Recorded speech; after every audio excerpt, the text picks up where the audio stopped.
Hi guys, welcome to my channel. நம்ம சேனலில் இன்றைக்கி வந்து சிக்கன் 65 எப்படி செய்யலாம் அப்படின்றத நம்ம பார்க்கலாம். இது வந்து ரொம்ப டேஸ்டியாக, ரொம்ப காரசாரமாக, ஜூஸியாக இருக்குங்க. நான் வீட்டில் எப்படி செய்வேன் அப்படின்றத நான் உங்கள் கூட ஷேர் பண்ணியிருக்கேன். என்னோடய வீடியோ ஃபுல்லாக பார்த்துட்டு நீங்களும் ட்ரை பண்ணுங்கள். இதுக்கு தேவையான பொருட்கள் வந்து 1/2 கிலோ சிக்கன் வந்து நான் வாஷ் பண்ணி எடுத்து வச்சுருக்கேன். மசாலாஸ் பார்த்திங்கன்னா 2 ஸ்பூன் மிளகாய் பொடி, 1/2 ஸ்பூன் உப்பு உங்களோட டேஸ்ட்டுக்கு ஏற்ற மாதிரி நீங்கள் சேர்த்துக்கோங்க. அப்புறமா 1.5 ஸ்பூன் மைதா எடுத்திருக்கேன். 2 ஸ்பூன் இஞ்சி பூண்டு பேஸ்ட் எடுத்திருக்கேன். ஒரு எக் எடுத்திருக்கேன். புளிப்புக்காக ஒரு 1/2 லெமன் எடுத்திருக்கேன். கார்ன்ஃப்ளவர் வந்து 3 ஸ்பூன் சேர்த்துருக்கேன். இது வச்சு நம்ம வந்து ஒரு மாவு பதத்துக்கு தண்ணி சேர்க்காம எல்லா ஐட்டமையும் நம்ம வந்து மிக்ஸ் பண்ணிக்கலாம்.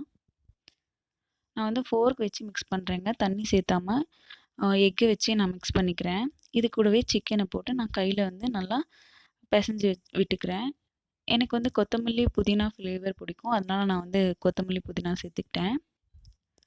2 hours வந்து நான் மேக்னேட் பண்ணி வச்சுட்ட பின்னாடி பொரிக்க எடுத்திருக்கேன்.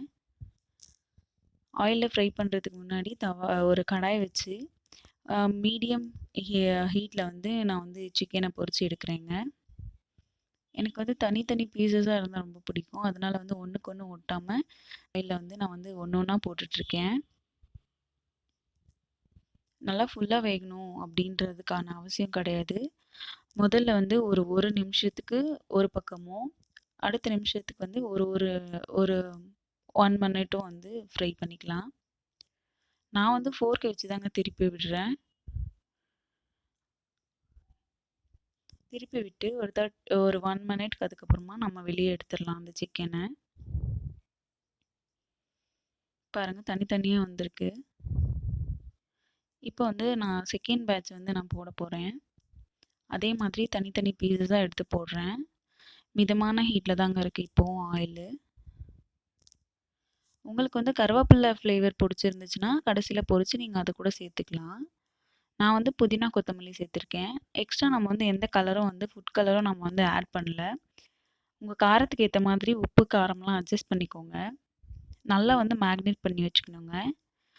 ஒரு 3-4 hours மேக்னேட் பண்ணால் கூட நல்லா ஜூஸியாக இருக்கும். இப்போயும் நான் வந்து ஃபோர்க் வச்சு தாங்க ஒன்று ஒன்றா திருப்பிட்டுருக்கேன். திருப்புறதுக்கு மட்டும்தான் நான் ஃபோர்க் வச்சு திருப்பிட்டுருக்கேன். எடுக்கும்போது அந்த வடைக்கரண்டி அதை வச்சு நம்ம எடுத்துக்கலாம். தனித்தனியாக இருக்குது பாருங்கள், நல்லாயிருக்கும். இப்போ செகண்ட் பேட்சும் போட்டாச்சு. இப்போ நான் இதை வந்து ஆயிலேருந்து வெளியே எடுத்து வச்சிடுறேன். இப்போ வந்து என்ன பண்ண போகிறோன்னா, ஃபஸ்ட் பேட்ச் எடுத்து வச்சுருந்தோம் இல்லைங்களா சிக்கன் பீஸஸை, அதை வந்து திரும்பவும் நான் இந்த ஆயிலில் சேர்த்து நல்லா கிறிஸ்பியாக ஆகிற வரைக்கும் நான் ஃப்ரை பண்ண போகிறேன். இப்படி பண்ணுறதுனால நல்லா வந்து கிறிஸ்பியாகவும் இருக்கும், கலர் வந்து சேஞ்ச் ஆகாமையும் இருக்கும். இது ஒரு டிப்புங்க. நீங்கள் சிக்கன் 65 செய்யும்போது இந்த மாதிரி ட்ரை பண்ணி பாருங்கள், ரொம்ப நல்லா வரும். இந்த வீடியோவில் வர மாதிரி நீங்கள் பண்ணிங்கன்னா டேஸ்ட் ரொம்ப அட்டகாசமாக இருக்கும். நல்லா ஃப்ரை பண்ணி எடுத்தாச்சு. அவ்வளோதாங்க, நம்ம சிக்கன் ரெசிபி வந்து சூப்பராக செம்மையாக ரெடி ஆகிடுச்சு. இந்த வீடியோ உங்களுக்கு பிடிச்சிருந்துச்சுன்னா என்னோடய சேனலுக்கு சப்ஸ்கிரைப் பண்ணி எனக்கு சப்போர்ட் பண்ணுங்கள். உங்கள் வீட்லேயும் இதே டிஷ்ஷை நீங்கள் வந்து ட்ரை பண்ணுங்கள். Thank you so much guys.